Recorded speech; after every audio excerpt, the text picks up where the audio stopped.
When we start a new receivables outsourcing engagement, it's a very painful time. It's a very painful time for us, and it's a painful time for our clients. Lots of changes going on. They hired us because they want change, but change is painful.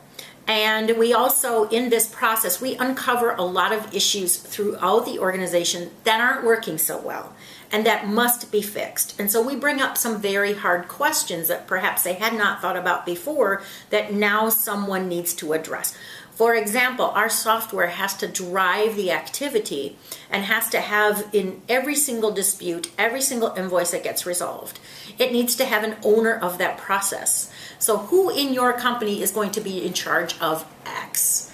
And it's up to our client to think through these processes that they've never thought of before, but come up with an answer for us, because the technology is not going to understand, I don't know. We need to know which department it belongs to, who within that department do we route the file to get the issue resolved so it comes out of the accounts receivable.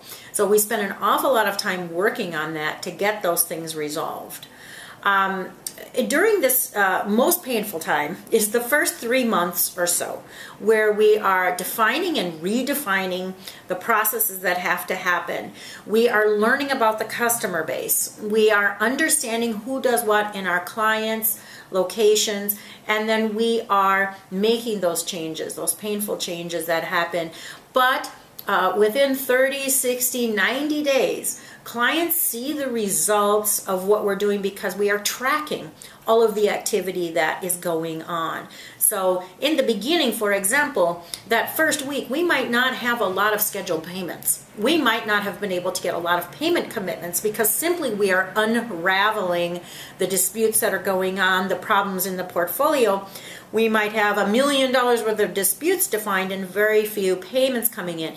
But over time, that will change as the disputes get resolved, the customers agree to a payment amount, and then consistently those payments will show up, and that will be the dominating factor.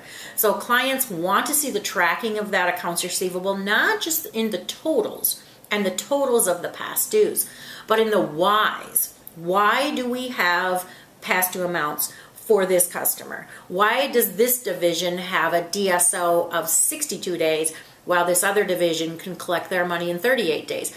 Those are the kinds of questions that we begin to answer in those first 90 days, because in the second 3 months, so into the 4 to 6 months of this project, we are really making tremendous progress in solving and resolving issues in the accounts receivable that are preventing customers from paying us on time.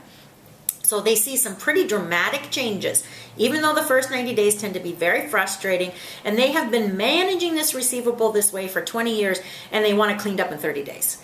And we say that's just not going to happen, because we have to be able to resolve these issues.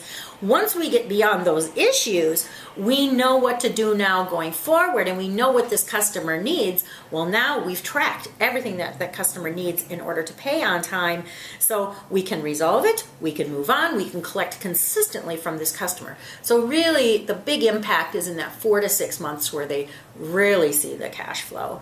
And we have one particular client who sat in on a meeting and was telling other CFOs, I was lucky enough to be on the call, telling other CFOs about the impact that TCD had on his receivables. And he said, I'll tell you, the easiest impact to understand is I have $6 million more in my checking account now than I did before TCD started. So he said, I can see what happened when they came aboard. I now understand. If I have past dues, I can drill down to every single invoice to find out why someone has not paid us. I can look at those balances and say, hey, we are not shipping on time. We had a strike at the port. We had a bunch of bad product that got wet coming over from China. They can clearly see from the tracking that we're doing as to what is going on in their portfolio, and very importantly for them, how that's affecting other parts of their company. It makes logical sense to them.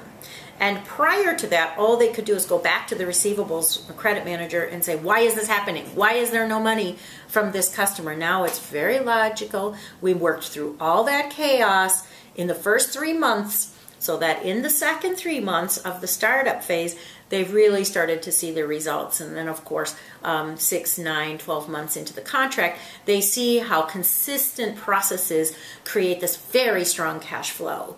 And very, very important influence then at that point. So we look to this startup phase. We always say it's sort of like going inside the sausage factory and seeing how messy it is. But then once you clean it up, we only clean up a portfolio once. We get it clean. We deal with other issues that come up. Maybe we go into another region. Now we're going to sell into Africa, not just in North America, whatever the challenge is, we're dealing with that. But it's so small compared to managing this entire portfolio and turning this very large asset around, that maintenance is much, much easier than going in the very beginning. So we see this dramatic upheaval in the very beginning. We see a little bit of calming there as the months go on. And then we hit this nice smooth path where we are in this maintenance and we're dealing with issues as they come up, instead of waiting a year to go back to a customer and say, oh, by the way, we screwed up your account a year ago. You owe us $250,000. It never gets to that point again. So we're very, very good at identifying, clearing up, and then preventing those issues from ever reoccurring.